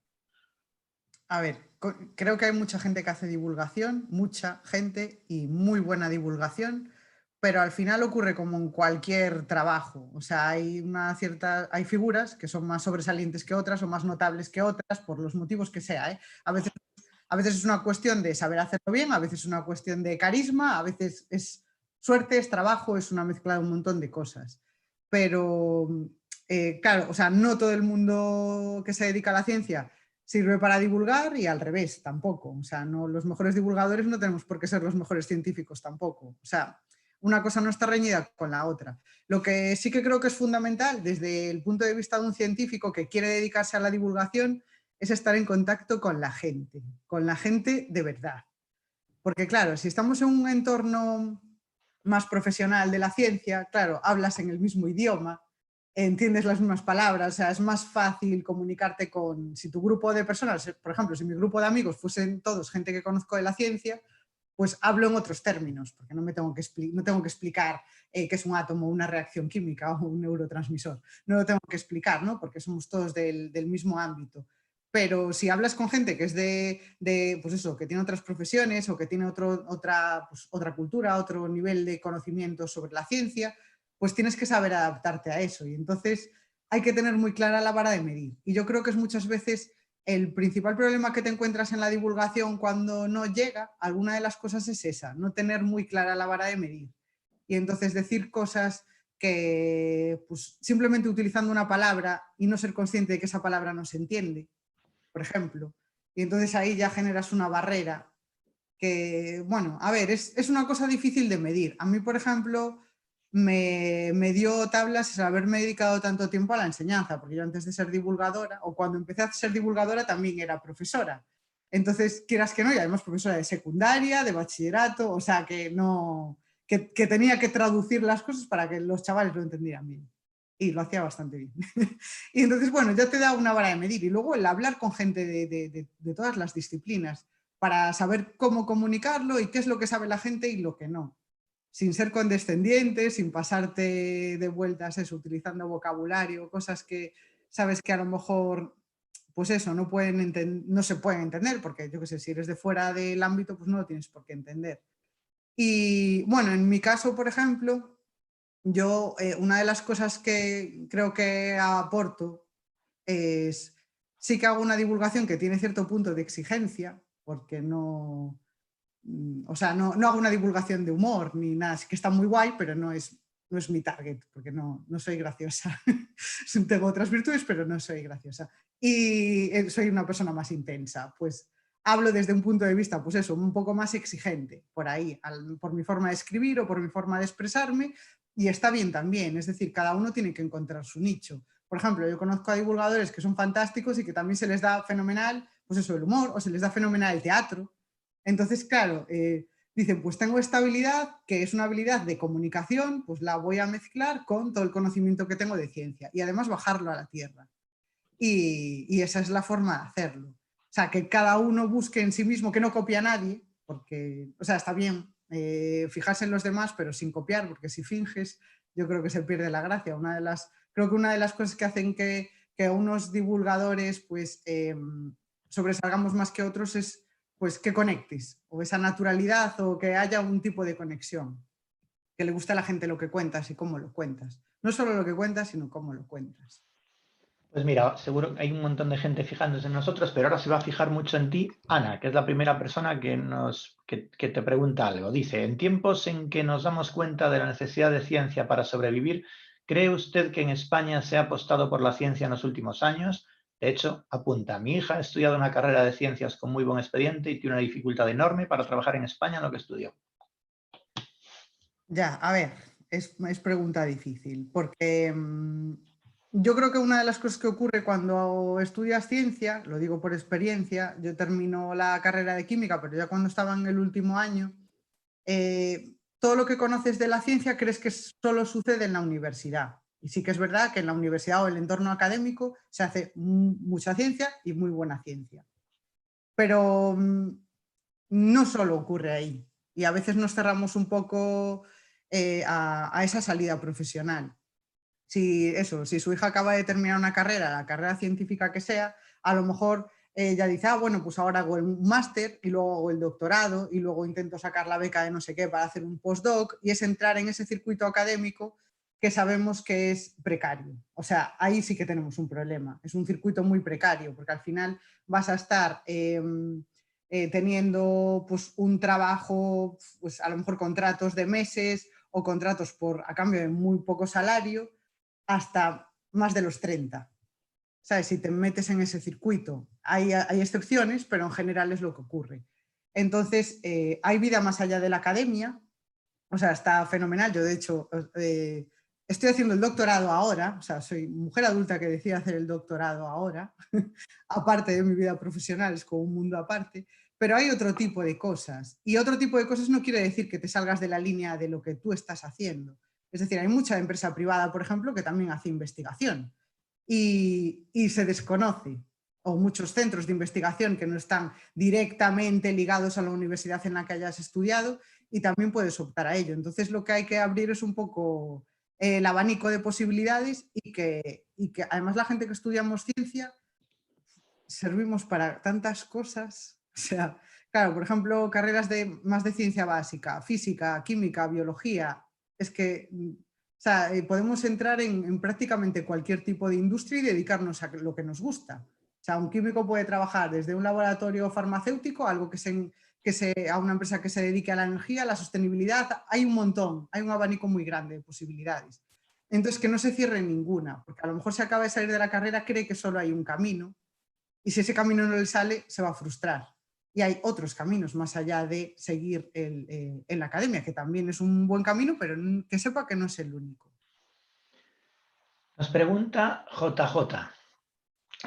Órbita Laica es uno de los mejores programas que ha emitido Televisión Española de divulgación de los que yo haya visto. Empieza con una loa. Muy bien. Pero desde que empezó, dice pero, a ver qué dice pero.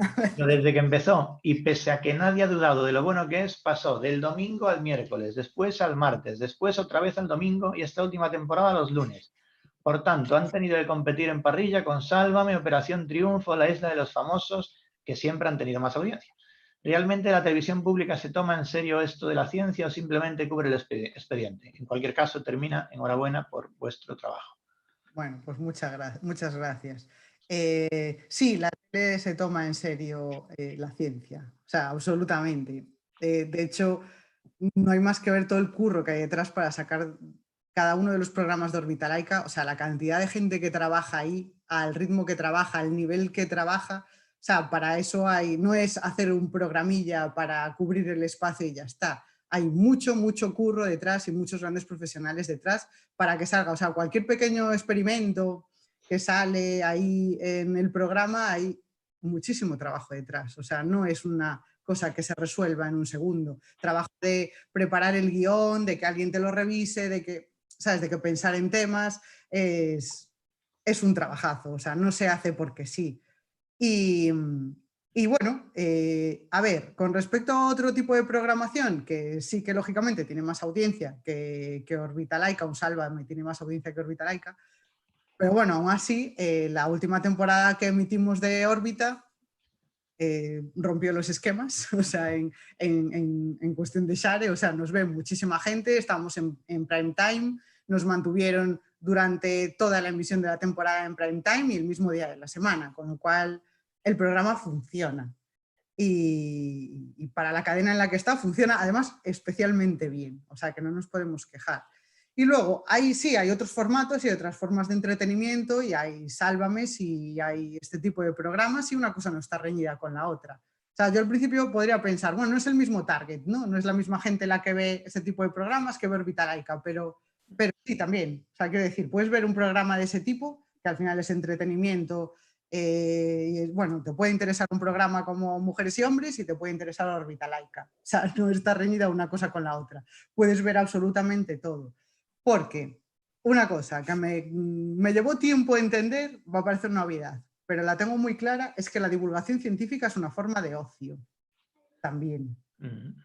Exactamente, o sea, quiero decir, es una forma de ocio más sofisticada que un programa del corazón, sí, o más profunda, pues sí, pero no deja de ser una forma de ocio. Y ya está, y hay que convivir bien con eso, o sea, hay que aceptarlo y está bien, y hacerlo lo mejor posible y demás. Antes estaba escuchándoos hablar y comentabais que la televisión, una de las tareas de la televisión no es educar, ¿no? Que para eso ya está el sistema educativo. Y a veces pensamos en los programas de ciencia así, como si no, la televisión tiene que educar y poner programas de ciencia para educar. No, la televisión, yo creo que la principal tarea de la televisión es entretener. Y lo puede hacer con programas culturales de ciencia, de arte, de música, de lo que sea, y también del corazón, de absolutamente todo, pero no es un programa educativo. Órbita Laica no es un programa educativo. El programa que hago en la televisión de Galicia, Aquelando, no es un programa para educar. De paso, a lo mejor educa y alguien aprende algo. Vale, pero principalmente ofrece ocio, es un programa de entretenimiento. Y además, considero que el conocimiento en sí mismo es una forma de placer. La forma de placer más sofisticada, pero es una forma de placer también. Y esto lo ofrece la televisión. Sin duda, pero quizás tampoco está reñido entretener con educar. Quiero decir, de hecho, en algunos casos seguro que maridan bien.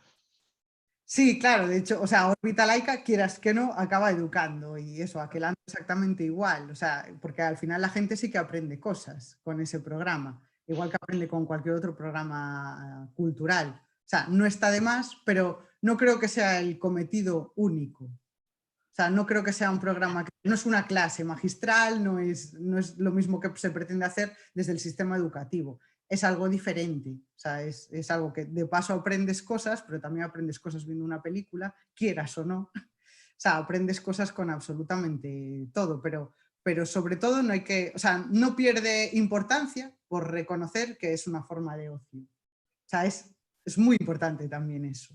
Bueno, yo aquí, para los que circunstancialmente no conozcan ninguno de los dos programas, tanto el de ámbito nacional como el de ámbito únicamente autonómico, Aquelando y Órbita Laica, os ruego que le deis una oportunidad. Os sorprenderá de forma extraordinaria. Ahora vamos con una batería de preguntas que tienen más que ver con la cosa energética, Débora. Pregunta José. Vale.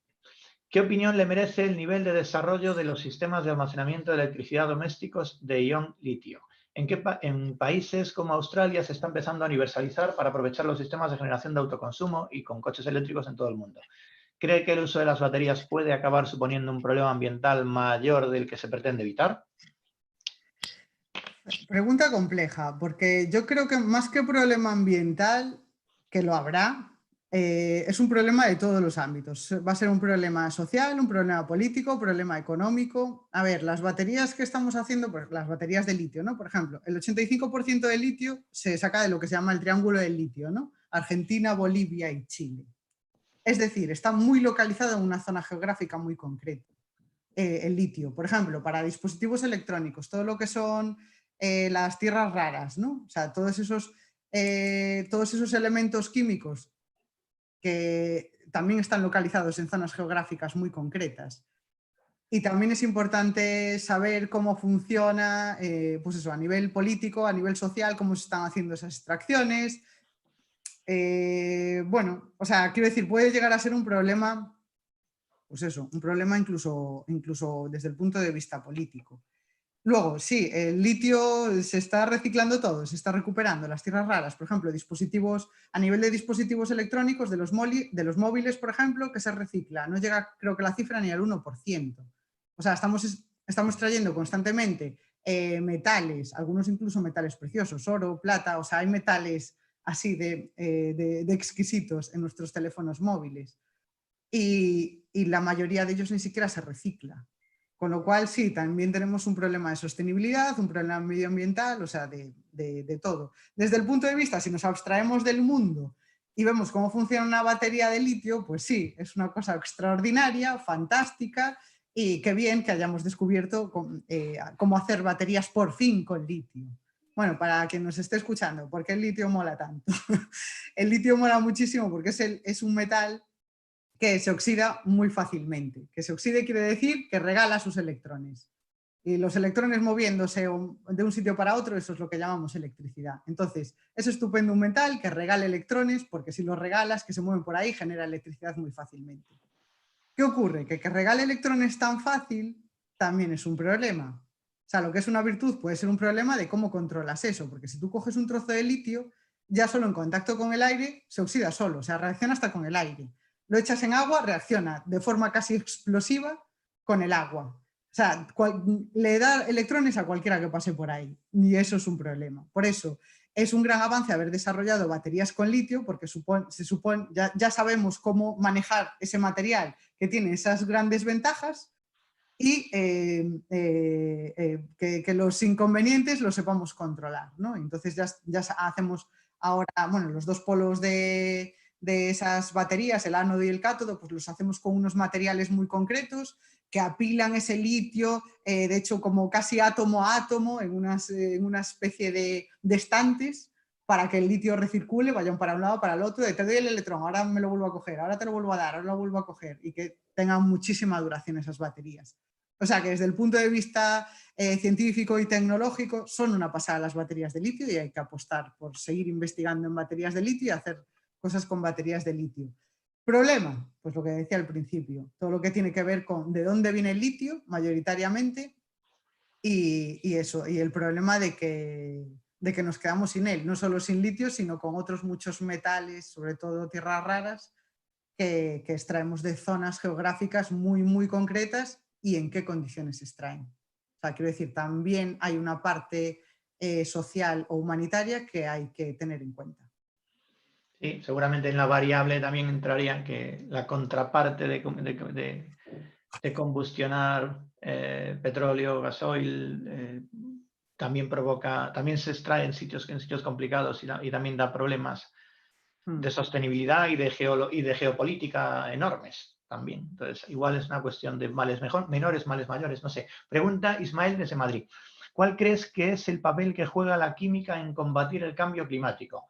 ¿Cómo se deberían de mejorar procesos para que la minería extractiva, el teñido de ropa, no sea tan contaminante y acabe en el agua de nuestros mares? ¿De qué manera la química puede mejorar la economía circular como mecanismo de sostenibilidad ambiental? Mira, esta es para nota, ¿eh? Sí, esta es una súper pregunta. A ver, una de las cosas en química en la que se está trabajando mucho en la actualidad es en lo que se llama la química verde.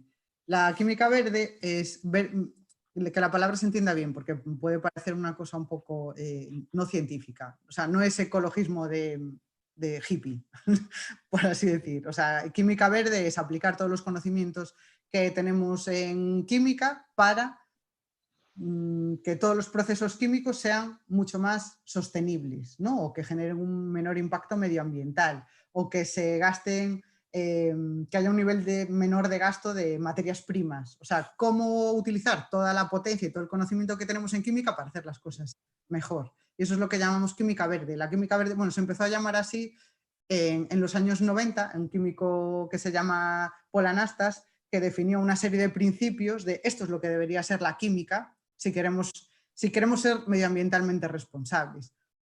Y eso aplica un poco para responder un poco en general a todas las preguntas que hace. Por ejemplo, una de las cosas que tiene que ver con la química verde, lo que se llama la economía atómica. Es decir, si tú quieres hacer un compuesto muy simple, lo tienes que sintetizar en el laboratorio, muy simple a lo mejor es que tiene, pues imagínate, 5 átomos de carbono y luego otras cosas, ¿no? alrededor. Pues si quieres un compuesto de 5 átomos de carbono, pues parte de uno de 6, por ejemplo, pero no de uno de 40, porque vas a generar una cantidad de residuos bestial. Entonces, diseña rutas de síntesis que te permitan obtener, a partir de un compuesto bastante cercano al que quieres obtener, bueno, lo más cercano posible, y es lo que se llama economía atómica, para que no generes muchísimo más residuo. Y eso al final es más investigación en síntesis, sobre todo, para hacer las cosas bien, no solamente que sea más rentable, porque a lo mejor es más rentable partir de un compuesto de 40 átomos de carbono, puede ser más rentable, pero no es más sostenible. Entonces, ahí hacia dónde inclinamos la balanza. Luego, por ejemplo, otra cosa en la que se está trabajando es en el cambio de solventes. Por ejemplo, si pudiésemos hacer toda la química que hacemos en agua, por ejemplo, pues sería ideal, en lugar de utilizar disolventes orgánicos, por ejemplo, que son potencialmente más contaminantes y es mucho más difícil gestionarlos. Pues sí que se está trabajando en eso, en poder utilizar otro tipo de solventes, pero eso al final hace cambiar, por ejemplo, en química orgánica, es como decir, vale, todos los manuales de química orgánica que existen, o prácticamente todos, más del 90%, ya no sirven, porque la mayor parte de reacciones químicas de la química orgánica suceden en solventes orgánicos, están diseñados para que sucedan en solventes orgánicos. Entonces, pues es como un cambio de chip de ahora tenemos que hacer química de otra manera y utilizando pues disolventes que generen un menor impacto medioambiental. Otras cosas, por ejemplo, cosas que se están haciendo, todo lo que tiene que ver con sensorizar los procesos, es decir, pues, por ejemplo, en una depuradora, una fábrica de, por ejemplo, de teñido de ropas, ¿no? Como comentaba en la pregunta, pues que todas las etapas de ese proceso estemos midiendo y sepamos exactamente qué es lo que sucede en cada uno de los puntos para poder optimizar. Por ejemplo, una depuradora de aguas, controlar en cada una de las fases pues qué cantidad de biológicos acaba de entrar, porque así a lo mejor me ahorro meter tanto reactivo o me ahorro alguna parte del tiempo del proceso. Todas esas cosas, saber controlar todo eso, pues sería estupendo. Y no solamente tiene que ver con poner sensores, tiene que ver con manejo de datos. Al final, pues por ejemplo, yo pienso una red de distribución de aguas, desde que se potabiliza hasta que llega a tu casa, ¿no? Y que tienes que tener súper medido, por ejemplo, el cloro que se utiliza para potabilizarla. Pues claro, si tú tienes sensores en toda la red de abastecimiento, pues ¿cómo manejas esa envergadura de datos? O sea, al final hay que fusionar diferentes campos de saber. Un químico no lo puede hacer todo. Tiene que haber alianzas con otras disciplinas. Luego, por ejemplo, en química una de las cosas que se hace mucho desde hace años es lo que se llama la catálisis. Tú, por ejemplo, para obtener un compuesto en concreto, por ejemplo, un fármaco, necesitas, y lo haces en síntesis en el laboratorio, puedes hacerlo consumiendo todos los reactivos, es decir, que todo reaccione para dar ese fármaco, o puedes utilizar lo que se llama catálisis, que es que a lo mejor un compuesto ya te haga como de chispa inicial para la reacción y la reacción suceda. Y ya obtienes pues, el fármaco que querías obtener sin que ese catalizador, esa sustancia se consuma jamás. Es decir, es como si fuese eterna. O sea, la usas una vez, la puedes volver a usar, la puedes volver a usar. Y eso es algo en lo que se está trabajando mucho, que se llama catálisis. De hecho, por ejemplo, en mi universidad, en la Universidad de La Coruña, hay un proyecto de investigación bastante potente sobre fotocatálisis. O sea, reacciones que suceden por presencia de luz o con catalizadores que pueden hacer que sucedan súper rápido. Y se están utilizando nanomateriales en catálisis, porque claro, un nanomaterial es un material a escala por debajo de la microscópica, ¿no? Es la 1000.000.000ª parte del metro. Y materiales, por ejemplo, típicos en fotocatálisis son pues, el óxido de titanio, el óxido de zinc, pero al hacer los nanomateriales es como si tuviesen muchísima más superficie activa, entonces con muy poca cantidad entra en contacto con todas las sustancias, ya se puede dar la reacción y estás utilizando una cantidad de material mínima. Entonces eso también es química verde, porque es utilizar una sustancia que no se va a consumir y además muy poca cantidad para conseguir lo que quieres obtener al final. Entonces, ese es el camino. O sea, en química es de lo que más se está trabajando. De hecho, desde los centros de investigación hasta industria, la palabra sostenibilidad es una de las que está más de moda y ahí está, la química juega un papel fundamental, claro. Pues es un placer escucharlo porque te aseguro que no es algo realmente conocido para los de fuera, ¿no? Vamos a hacer la última pregunta, Débora, que vamos un poquito justos. Vale. Nos pregunta Carmen. Hace 2 semanas estuvo en vuestros encuentros de la Fundación Renovables la directora de la Organización Mundial de la Salud, que decía que demasiadas veces se relativizaban las informaciones de ese organismo sobre la afectación en salud del cambio climático. Esta semana Está pasando lo mismo con informaciones de la OMS sobre el uso de mascarillas y hasta el presidente Trump les está echando la culpa de no haber alertado a los países de la pandemia. Pregunta para Débora García. Pone, ¿qué piensan los científicos cuando qué sensación os queda a los científicos cuando los bulos calan en la ciudadanía sin fundamento alguno? Esta pregunta es absolutamente, diría que atemporal, pero en este momento, sin duda, convivimos con ellos casi, no digo diariamente, digo horariamente. Sí, o sea, yo creo que están sucediendo dos pandemias a la vez. O sea, una la de la desinformación y la otra que es la verdaderamente grave.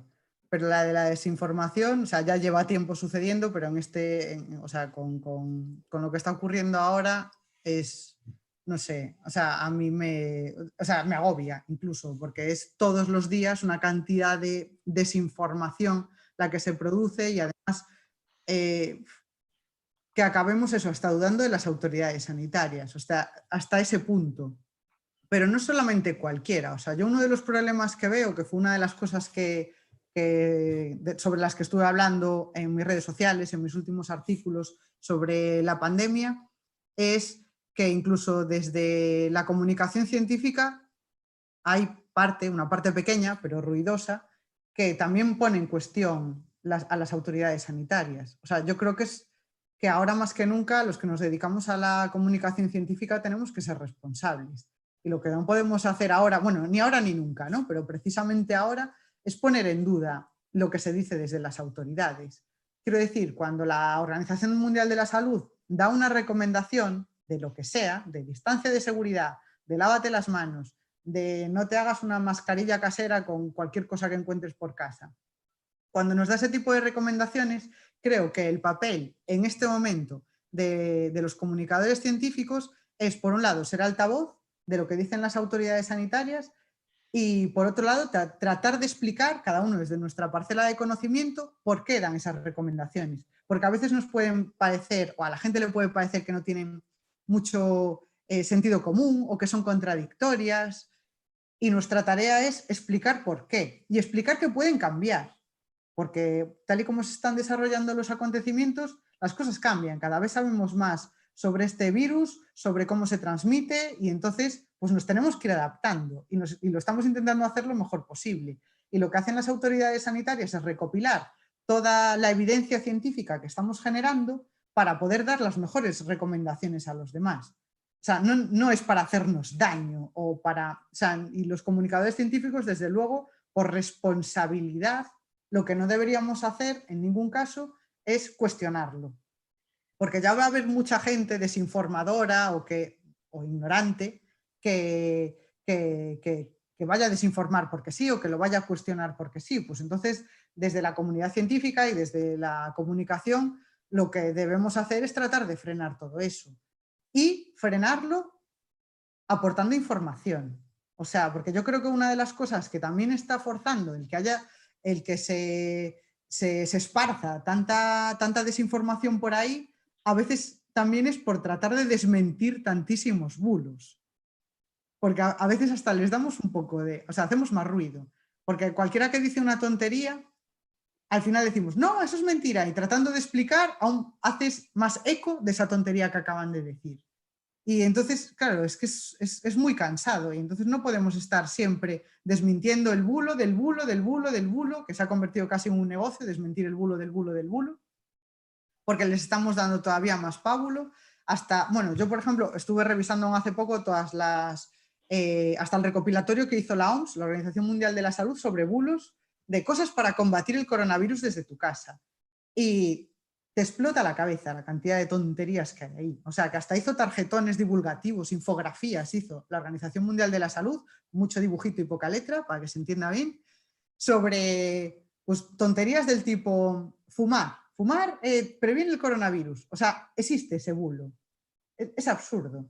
O otro muy loco, que tirar fuegos artificiales acaba con el coronavirus que se queda por el aire. O sea, ¿tú te crees que la Organización Mundial de la Salud tiene que perder en tiempo en diseñar infografías para desmentir esas tonterías? O sea, que también en ese sentido tenemos que hacérnoslo mirar, que hay cosas a las que no deberíamos ni hacerles ni caso, porque si no potenciamos más que que se comuniquen y que lleguen a más partes, y creo que la desinformación se combate ofreciendo información de calidad. Y en este caso, ofrecer información de calidad es ser altavoz de lo que dice la Organización Mundial de la Salud y no ponerla en duda. Bueno, no sé si con fuegos artificiales, pero sí, desde luego, queremos potenciar nuestros neurotransmisores con un mensaje de ánimo de cada uno de nuestros invitados desde su casa, porque la gente que está escuchando, pues no te tengo que explicar lo que está viviendo, porque lo vivimos todos, pero seguro que le gustará escuchar unas palabras amables de ánimo para terminar esta conversación de hoy. Pues yo les diré que tengan esperanza porque yo la tengo gracias a la ciencia. Es decir, cada vez sabemos más sobre esta pandemia, sobre este virus, y se está haciendo ciencia como siempre, a contrarreloj, pero como siempre, y de muchísima calidad. Y claro, yo que estoy, lógicamente por mi trabajo, intentando entender todo lo que se hace, viendo todo lo que se publica a nivel de investigaciones científicas, y hay muchas cosas ya muy prometedoras. O sea que la solución no sé lo que tardará en llegar, pero llegará. Y cuando llegue será de mano de la ciencia. Ya hay un montón de prototipos de vacunas, de tratamientos antivirales, que tardaremos tiempo, porque esas cosas no es te la inventas y ya está. Hay muchas fases en el proceso de ver pues, si realmente pues, ese fármaco funciona, si no es tóxico. O sea, la ciencia tiene sus tiempos. Pero ya tenemos muchas cosas a las que nos podemos agarrar y por las que yo me siento especialmente esperanzada. Así que creo que esto se resolverá tarde o temprano, no sé si más tarde o más temprano, y la solución vendrá de la mano de la ciencia. Muchas gracias por pasar este ratito con nosotros, Débora. Muchas gracias a ti, gracias por la invitación. Nada, por Dios, nos vemos pronto seguro. Venga, adiós. Chao. Bueno, pues esto es todo, amigos, o por lo menos es todo hasta hoy. Creo que estaréis de acuerdo conmigo en que ha merecido la pena escuchar a Jorge, escuchar a José Luis y escuchar a Débora. Os recuerdo que estoy seguro que cualquiera de los tres os contestará en sus redes sociales si alguna pregunta de las que habéis enviado no la hemos podido resolver. Me temo que la semana que viene todavía estaremos aquí y esperamos tener alguna sorpresa interesante. A ver si la inquietud por conocerla os entretiene un poco durante estos días tan complicados. Y dentro de lo posible, feliz Semana Santa, amigos.